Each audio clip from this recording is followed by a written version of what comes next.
Hi, and a big welcome back to the channel today, especially if I haven't seen you for a while. Today's video is by hugely popular request. I was so surprised by the number of comments last week who asked me to make this UK specific housing market video. That's off the back of my USA housing market video, which I made last week. So if you haven't seen me before, my name's Neil McCoy Ward. I've actually been investing in property since 2005. I've owned numerous agencies over the years. I still own some agencies in the UK now. I also own an academy, and that's been going for a good few years now, teaching people about property investment, but more specifically in more creative strategies. We won't go into all of that today. But today what we're going to talk about is I'm going to start with an overview over the last 2 years. So that way you understand what has happened, why house prices have gone up so much in the UK over the last 2 years. And then we'll go into a 2022 forecast and look at some data.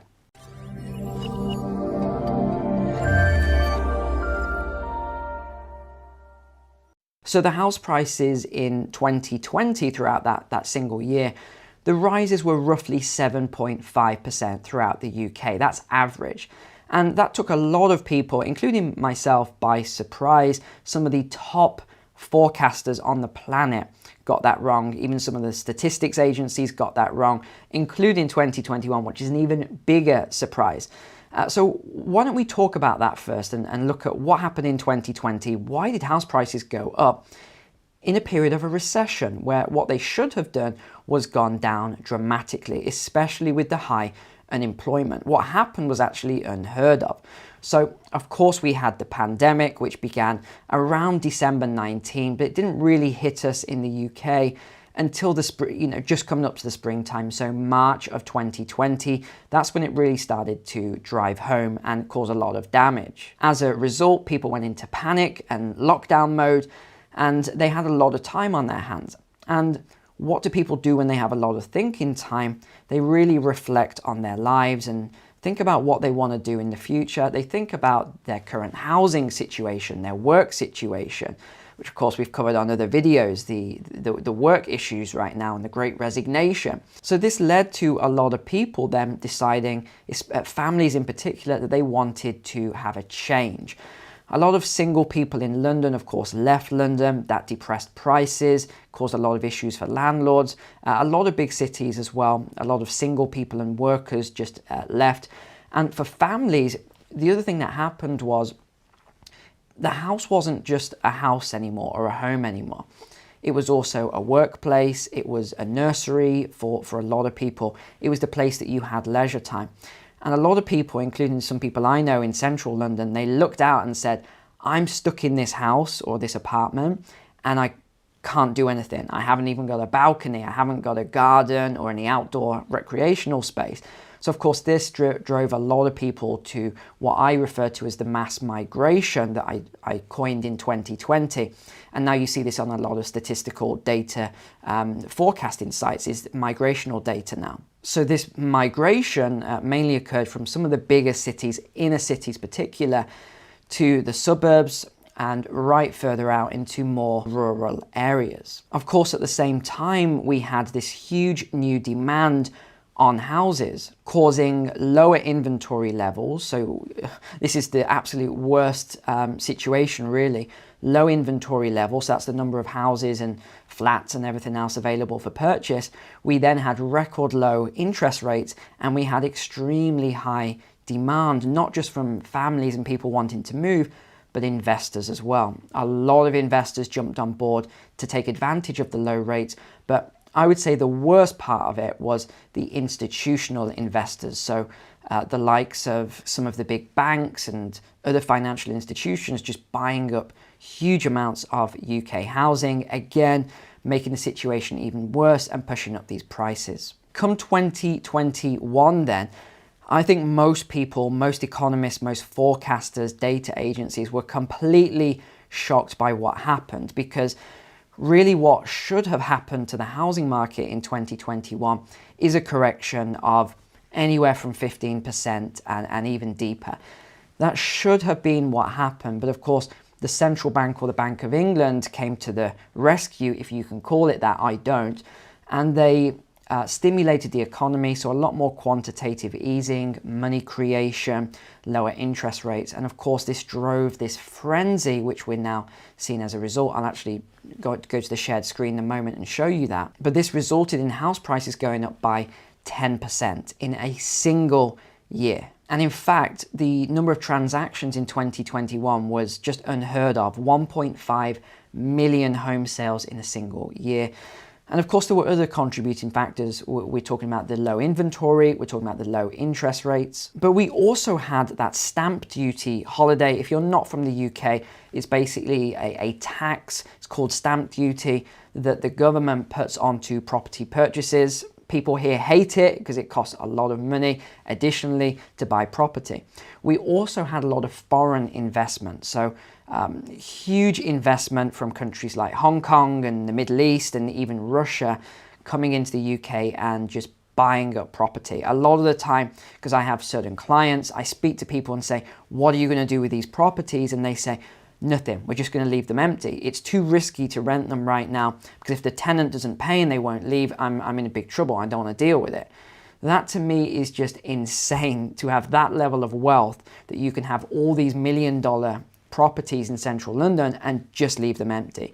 But of course, this is what happened. Now, they weren't just doing that, they were also buying a lot of the houses that you would want to buy yourself, family homes, and competing with you in the marketplace, but really just paying whatever the price was. I was at an auction in 2021 with a client, helping them to purchase some properties, and some of the things that we saw were just insane. We actually saw a bidding war between several parties that were from Hong Kong, I know because we spoke to them afterwards, and they said it didn't matter what the price was, they were going to buy these properties. They were larger homes that they wanted to move into with their family and their parents and all sorts of things like that. 3 generations of one family living in a home, etc. They were also buying investment properties in the same area. Oh, and by the way, could you do me a quick favor? Just take 2 seconds. Could you click the like button on this video? Just helps it to get ranked. And why not subscribe if you're not already a subscriber? Added to this as well, the government introduced the 95% mortgages, which I personally, again, do not agree with. I don't think they are the right thing to introduce at a peak in the housing market as we are right now after a rampant run-up in prices. This is because we have the historical data from the 2008 crash, and we know that this is another thing the government did at the time. In fact, not just 95% mortgages, but you could get up to a 115% mortgage. So if your house was 100,000, you could actually get 115,000 as a mortgage. It was insane. It was absolutely ridiculous. And people wonder why the housing market crashed so badly back then. So let's go to the shared screen now then, and let's look at a few really key data points. So firstly, I just wanted to touch upon this graph here, which is the UK money supply, M1 supply. And it just makes me laugh every time. I find it hilarious when you have these experts on the housing market coming on and doing interviews in the media. And they ask these experts, why has the housing market gone up so much? And they say, you know, they come out with all these random things, but they usually say, but apart from that, it's a mystery. That's what they always say. So let me show you why it's not a mystery. So this is M1 money supply. And this is the currency creation. I talked about this actually on Saturday's video, because it's a really key metric, which I'm surprised most people don't talk about. So this is how much new currency, or new money if you want to call it, has been created since the pandemic began in 2020. Huge amounts of new currency. Now let's go to this graph, which is the UK inflation rate. And do you notice anything interesting here? Let's look at that again. New money supply. So this is money that's been created by the central bank, Bank of England, and via the government as well, with bond creation, bond purchases. And then you see this. Is that really a big coincidence? I'm scratching my chin at this. And if you're not quite convinced, well, let's now look at the UK house prices. And let's look at this part here. So let's just zoom in here. Again, let's look at it, and it went up like that. So let's go back. Oh, what's this? Let's look at money creation. Oh, what's this? And now we see house prices going up like this. So it really explains a lot of what's happened in the housing market. So I know a lot of people talk about the UK housing market, and they make all these, you know, explanations of why the housing market's gone up. Well, the main thing is it's money creation, which pretty much everyone misses. So let's just look at some property data. So this is propertydata.co.uk. The UK property data is nowhere near as good as some of the other countries out there. The USA has the best data, but I do like this website. So if you want to look at any data, this was one that I would recommend. And here, again, we can see the prices now. We're at about £275,000 for the average home price. Look at this trajectory here. Look how steep this was. And then if we go over here and see the annual price change, this is again very useful. I prefer this type of graph. Actually, let's look at this. So 2008, after we saw these huge gains, we saw a major correction of 15% down to 2009 before it, it tried to reclaim where it was. It was really 2012 before we actually came out of the last recession. So that was a good 4-year period last time when we went through this. Now, am I saying this because I think we're going to have a massive housing crash? No, not necessarily. And I'll talk about my forecast towards the end of the video. I actually think what's a lot more likely to happen in the UK housing market is a slowdown this year in 2022 and 23-24 is a major slowdown in growth. I think we've really seen the bulk of the growth there. However, it depends on the government. It depends on the central bank. Again, we're getting into some more complex part of housing market forecasting here. So I'll try and make it as simple as possible. But if the Bank of England starts to raise interest rates, this will have a detrimental effect on the UK housing market. It really will. Because you've got to think about when I've talked about housing market crashes in the past and how I've analysed the 2008 crash for you and gone through all of that data, and even talked about how there could have been a massive crash as deep as 30-40% in 2021. Now, why didn't that happen? That's a good point. When we talked about that and analysed how it could happen, why didn't that happen? Well, I actually think it was a mistake what the Bank of England did, as well as all the other central banks. But they're always going to take the road of least resistance and try and kick the can down the road, which is what they've done. So by creating all this new currency, all they've done is increased inflation, inflated prices, made people think as though they were wealthier, but they're not. People are now poorer than ever, and the wealth that was created has already transferred, a lot of it, to the wealthiest people in society. So I think it's a mistake, and I think what's going to happen later on is that all of this will come home to roost, all of this high inflation and all of these asset price rises. It's only a matter of time. However, it could take years. It could take years before all of this starts to correct. And it will be on someone else's watch, because this is what central bankers and politicians do. They never want anything to crash on their watch, so they will do tricks to stimulate the economy. But they haven't solved anything.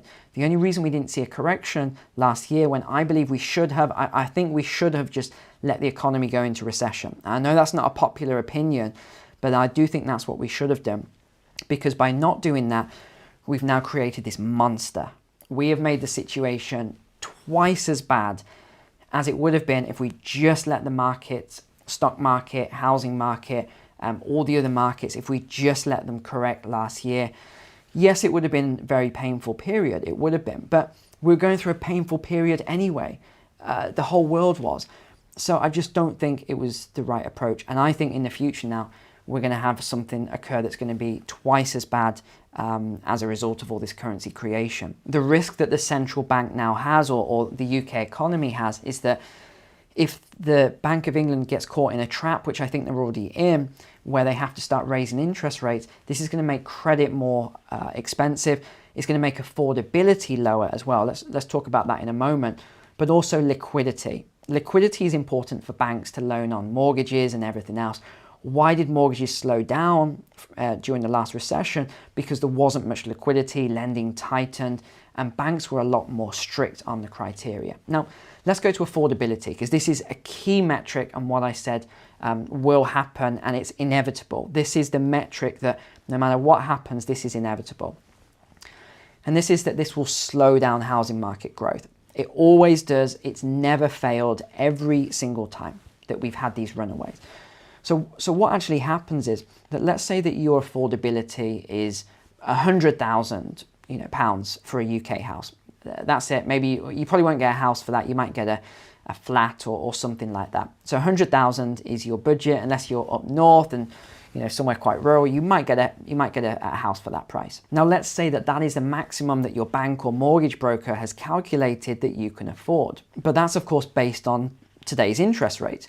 But what happens if interest rates go up by 1, 2, 3, 4, 5% over the next X amount of years, whatever that period is? Well, then those interest rates get passed on to the mortgage rates. And it's not an exact science, but this is generally what happens. So every time these mortgage rates go up by 1%, that is going to impact how much you can afford to spend on a house. So your affordability will go down. Well, eventually, if this is happening right across the country and everyone's affordability is coming down, house prices also have to either slow down or come down to meet that new affordability criteria.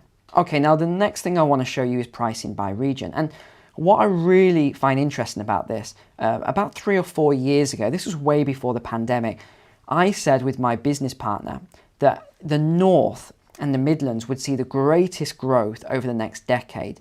And that's due to a number of reasons, and investment into the area and saturation of London and the South. And a lot of people thought I was crazy for saying that. But now if we look at this and we look at where the biggest growth has been, London actually saw the smallest growth at just 6.3% since June of 2020. But then where has seen the most growth? Well, pretty much everywhere. Again, the Southeast also very low growth at 10.5% in comparison. Where have we seen the most growth there? We've seen the Northeast, 15%. The Northwest, 18.6%. The West Midlands, 15%. Yorkshire and the Humber, 15.8%. And this shows the average house prices for this area. As I was saying, would you want to pay £500,000 right now to live in London? I definitely wouldn't, which is one of the reasons I got out of London. I lived in both North London and I lived in central London, 2 places in central London. I actually lived right near Buckingham Palace for a while because that's where my work was in terms of the barracks there and the palace. But I also lived in Kennington as well, which is by the Oval. And, back in the day, it was great to live in central London with all the benefits. It was just such a wonderful place. But right now, do I want to live there? Absolutely not, which is why I actually left London and moved to the Midlands. And I've enjoyed it in the Midlands, but as many of you know, in a couple of weeks, I'll be leaving England, and I'll let you know when I get to my new location, because it's very complex to get there, where I am moving to. Now, the next bit of data I want to show you is housepricecrash.co.uk. This is, again, a very useful site. And this shows the annual house price change by property type.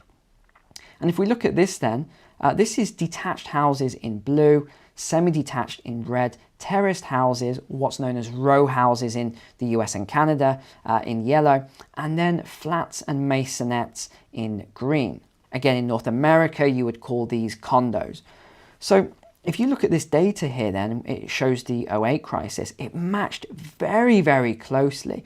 And then as we come into where we are currently then, and you look at this sort of data, what hasn't increased in price as much, that is the smaller units, so the flats and masonettes. Now, this is very interesting and contrary to what a lot of people thought would happen, because right now I believe that a lot of the income growth will be in lower income earners with minimum wage going up and just as a result of the difficulty in hiring. So I would expect this sort of area and these sort of properties to go up a lot more significantly. But it hasn't happened like that just yet. So we're going to have to track this data and see what does happen. But it's no surprise that detached houses have gone up dramatically. Again, I've lived in detached houses for the last few years. I could never go back to living in a terrace or a flat or whatever, because I have my studio in my house. My wife has her studio. We both have offices. So we actually need the extra space. And it tends to be that the more money you have, the bigger the property you can afford. And of course, with the wealth transfer going upwards, this is no surprise that this is where a lot of the money has flowed to. Now, this is the more worrying graph that I want to show you then, because this is the average house price to income ratio in the UK. You'll have heard me talk about this a lot on a number of videos. And I basically have gone through historically and I've looked at all of this and run my own reports on it to see what the average PE ratio is, as it were, for houses and where it tends to correct. Now, if you go back to the 1940s, you can see that we had this high PE ratio of 7.45. And then we saw this big correction that came back down to about 4 to 1. Now, again, let me just clarify what this is. So this is, let's say you had a household income of £50,000, for example, and a house cost £200,000. Well, that would be a 1 to 4 ratio, or a ratio of 4. But of course, house prices are nowhere near that. They've run away in recent years. And again, let's look at this then. So this was the barber boom, and it went up to 6 to 1, and they considered that overvalued before it corrected again to its long-term trend line, which is about 4 to 1. Next one was the Larsen boom, and that was 6 to 1. Again, corrected again down to 4. And then we went up, and again, a lot changed during this period. I won't go into it now because it's very complex, but a lot changed during the 90s and this sort of period. And then we got up to the 2008 crisis, which was known as the Great Recession, and we got up to almost 9 to 1 ratio, or 8.64 ratio, where we then saw this crash down to 6.86. And ever since then, we've had a little bit of correction here, but it's continued to climb, and we're now at 8.5 yet again, which is only a tiny bit lower than the highest all-time PE ratio before we had the huge crash during the Great Recession. So again, we have to look at these things. A lot of people don't like to look at this because it interferes with their data, but I do think it's very important that we look at the average house price to average income ratio. Okay, so let's wrap all of this up then, and let's talk about 2022. This year, what might actually happen with the UK market? Well, let's talk about a couple of trends first of all. And I do see working from home and working remotely to continue onwards. Yes, I think some people will go back to the office, but the majority of people, if you look at the surveys done, especially in the millennial and generation below, the different generations below, those sort of generations, they don't want to go back to the workplace. They want remote working. They want to, in fact, very surprisingly, as about 7 or 8% of respondents want to be able to go to Bali and Mexico and all these other countries and go traveling and work that way remotely. And although a lot of employers don't want that and they don't like that, they want people in the office, I personally think that they're going to have some leeway here because of the great resignation crisis that we're going through, with there simply being too many job vacancies for available working age people. It's caused a real issue. And again, I won't get too much into that because I don't want to move away from housing market data, but a lot of older people, and not just older retirement age, even people who are not old, in their mid to late 50s, have retired early over the last 2 years for all sorts of reasons, health reasons, not wanting to be out in the public domain.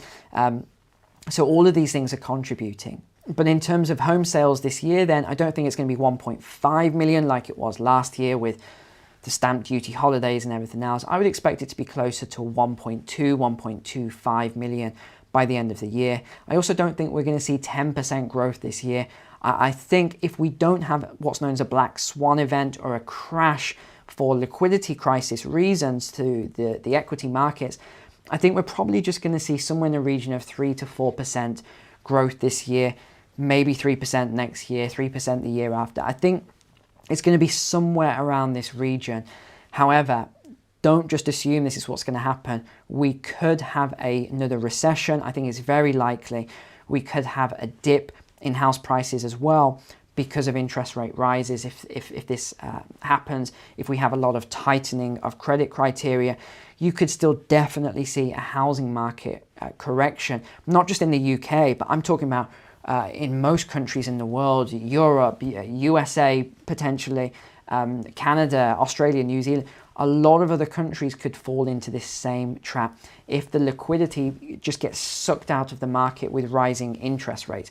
So just because I'm saying it could be 3%, 4% rise this year, that is if nothing crazy happens to the markets. And just one final word of warning for all of you, and that's just be careful, because right now with the mortgages, remember the UK is not like the USA. In the USA right now, 3% mortgage, 30-year fixed rate. That is no joke what you can get in the USA. It's crazy. They are so blessed over there, and most of them don't even realize it.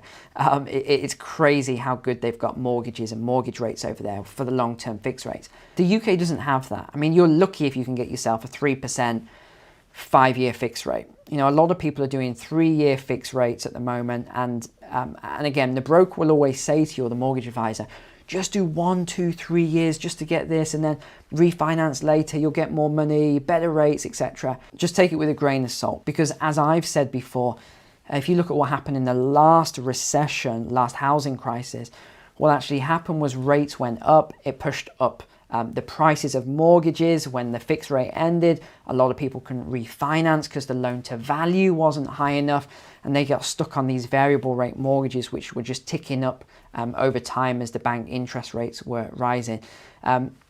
Puts people in a very, very difficult position, especially if you can't refinance, you can't put more money down. So that's just one thing I'd say to be aware of. Always try and put down as big a deposit as you can.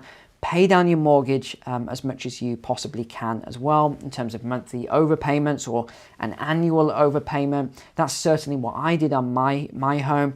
I've always done that, paid a big lump sum, 10% or whatever it is that you can do each year. I've always done that in order to become mortgage free on any home that I've owned. So I hope that was valuable for you today. Please click the like button for me. Why not subscribe to the channel? I bring you videos like this all the time. Apart from that, take care, God bless. I wish you every success this year in 2022. And if you want more housing market videos, just let me know below in the comments. I love to read your comments anyway. Take care, see you soon.